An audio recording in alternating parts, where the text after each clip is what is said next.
everybody. This is Adamu Muhammad Dankori. This is Kado Village Part 6. On this episode, I want to talk about how living in Kado has impacted my entrepreneurial spirit. Has it helped me? Or has it not helped me, basically? And was that only me? Or there is a trend? Now, Kado Village had no community government. We had no government whatsoever. The presence of government is little to none. And basically, almost everybody is an entrepreneur.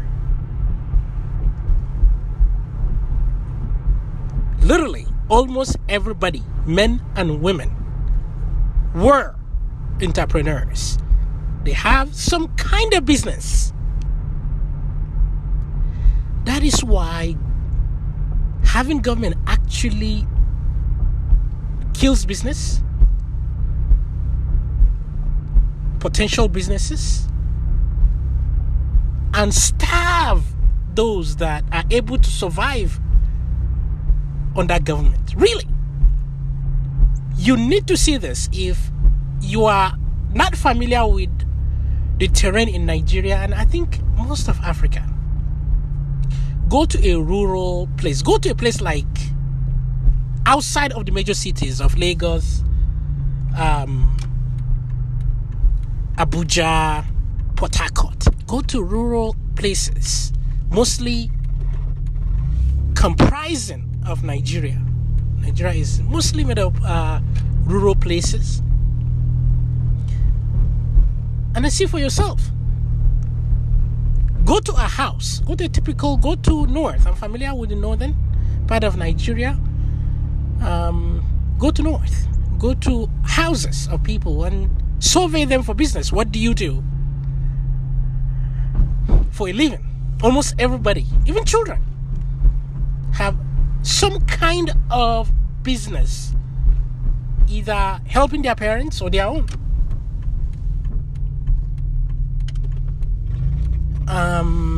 Most people have basically their own business. They are not employed.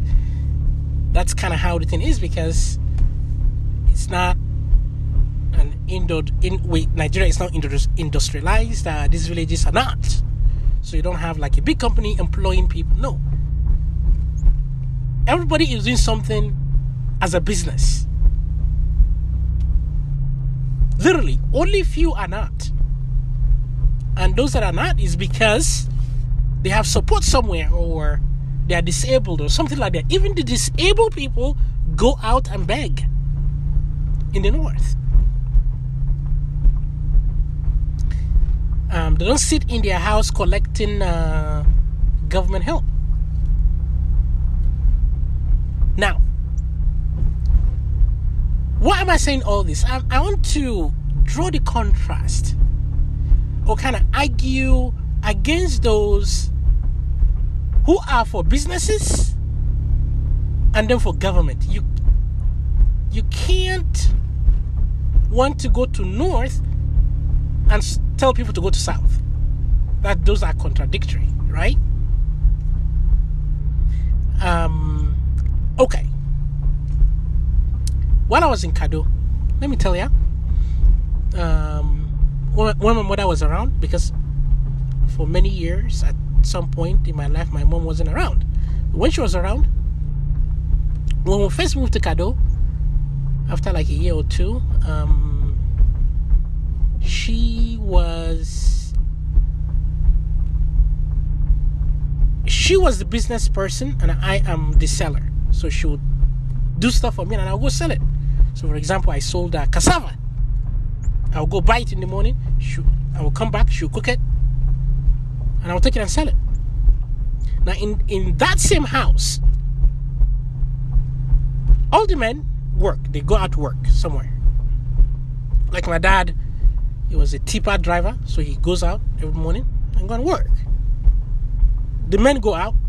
The women do some kind of business. Now, one of the common businesses at that house was kuli kuli, peanut butter, fried peanut butter, basically. Some sell firewood. I have sell firewood. Some women do. Some women sell like a cooking item, like household items, soaps, salt, matches, and all of that. Literally, almost every person, entity, apart from like little children, have something to do. They have business to do. That kind of environment builds you for survival. Really does. Really builds you for survival. And I think that is the spirit that is driving me to do what I do now. That is definitely the foundation of my entrepreneurial spirit. I was just examining my life to see the things I've been trying to start, what is sticking, what is not. And like, for example, my upcoming website launch, Home Away from Home. I'm really excited. For example, I'm trying to think of things that I've tried to do that I woefully failed. Well, Home Away from Home initially failed. Absolutely failed. I wanted to connect teachers to international students. If you're a teacher, you are teaching about Kenya, you want a Kenyan student to come talk to your kids, go to my website, your nearest university, tell one to come. It failed. So see this one, I'm really excited. I have broadened the reach. It's not just for volunteering, but for many things. Events, buy and sell, even dating. Yeah, even dating.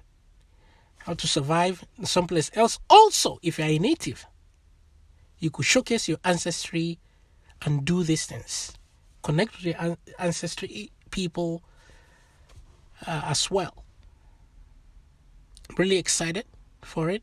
So, without government robbing people of their money to give you, it is absolutely feasible. It happens. I've been through it. Most Nigerians, that's what their current situation is. In fact, they are most Nigerians, because most Nigerians don't receive any government help of any sort. You have to go out and survive. And people do that on a normal daily basis. That is why in countries like the USA, entrepreneurs are more likely to start a business than the native people. Really. And I think that has directly to do with the nature of the place we lived.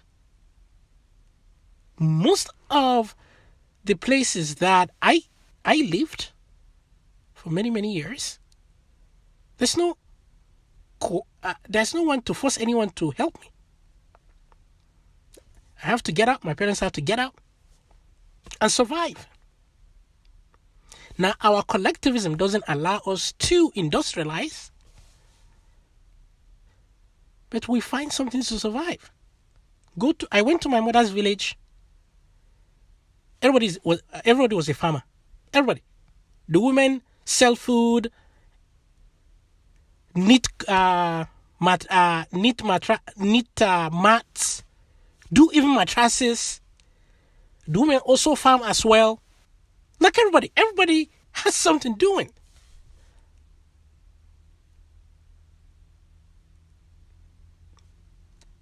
Without government, people will not starve and die.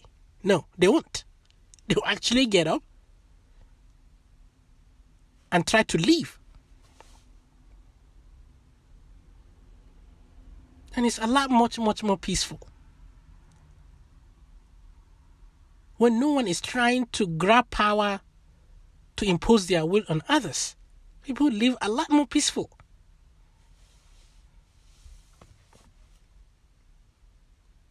So, if you've been listening to this, you know I am against government. Not just government. Government is part of it.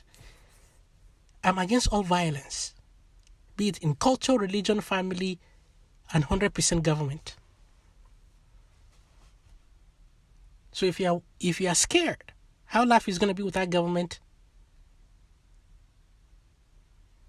go to rural Africa and see how people are doing it.